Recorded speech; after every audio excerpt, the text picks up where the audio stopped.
Welcome to Fizzy Pop Stories. Rumpelstiltskin. Once upon a time, in a quiet countryside village, there lived a poor miller. The miller loved to boast and exaggerate his talents, and one day, he made a terrible mistake. While speaking to the king, he puffed out his chest and said, "My daughter is so talented. She can spin straw into gold." The king's eyes sparkled with greed. "Straw into gold. Bring her to me at once," he commanded. That night, the miller's daughter was brought to the palace. She was led into a cold stone room filled from floor to ceiling with straw. In the center sat an old spinning wheel. The king said sternly, "Spin this straw into gold by morning. If you fail, you die." Then he locked the door behind him. The girl was terrified. How could anyone turn straw into gold? She cried. Just then, a strange little man appeared from the shadows. He wore a crooked hat, had a long nose, and danced on tiptoe. "Why are you crying, my dear?" he asked in a sing-song voice.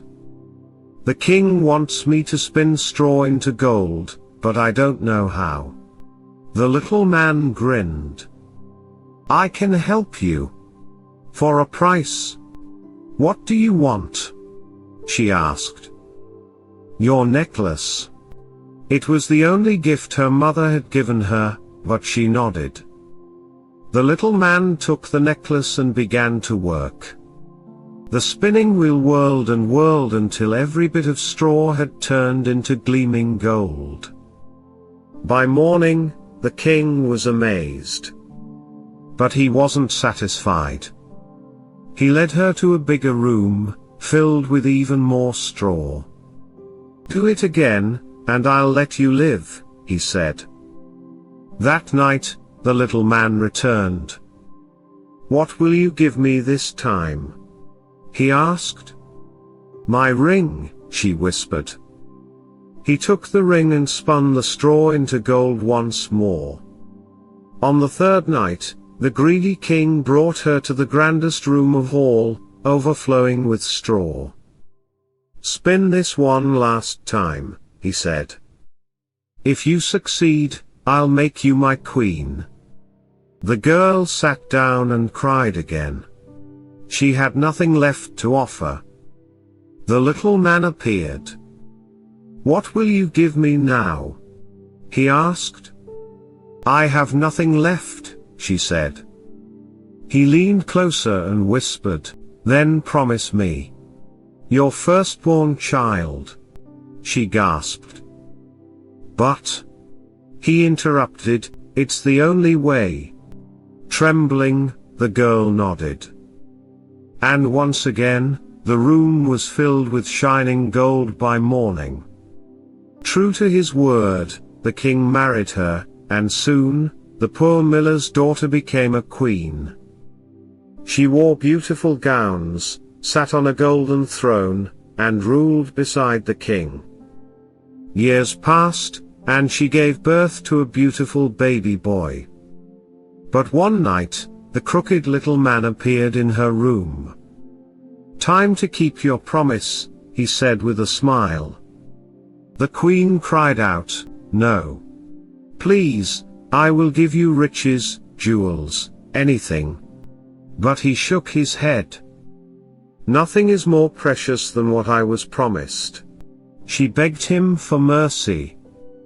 Finally, the little man softened just a bit. "Very well. I will give you 3 days.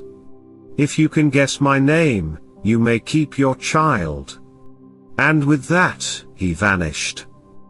The next day, the queen sent messengers across the kingdom. They returned with names from every village and town. When the little man came back, she guessed, "Is your name Bartholomew?" "No. Alfred." "Wrong again. Timothy. Not even close. He cackled, spinning in circles and disappearing again. On the second day, she tried strange and rare names. Is it Zebedee? Cornelius? Maximus?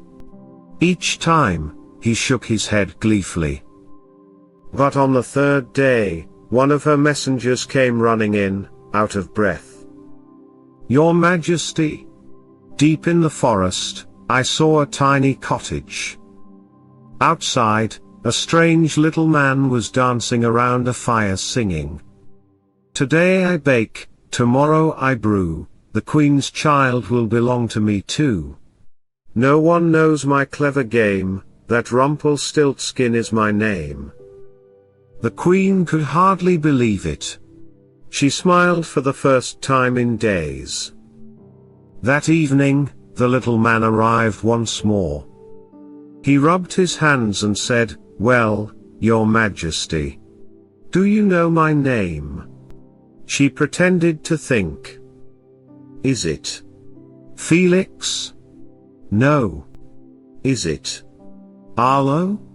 No again. Then she looked him straight in the eye and said, Is it Rumpelstiltskin? His eyes widened in shock. No. No. Someone must have told you. No. He stomped his foot so hard, the ground cracked. With a scream, he vanished into a puff of smoke, never to be seen again. The Queen hugged her baby tightly. The kingdom rejoiced, and the Queen ruled with kindness and wisdom for many years to come. Moral of the story: be careful with your promises. Thanks for watching. Please don't forget to like, share, and subscribe to support the channel.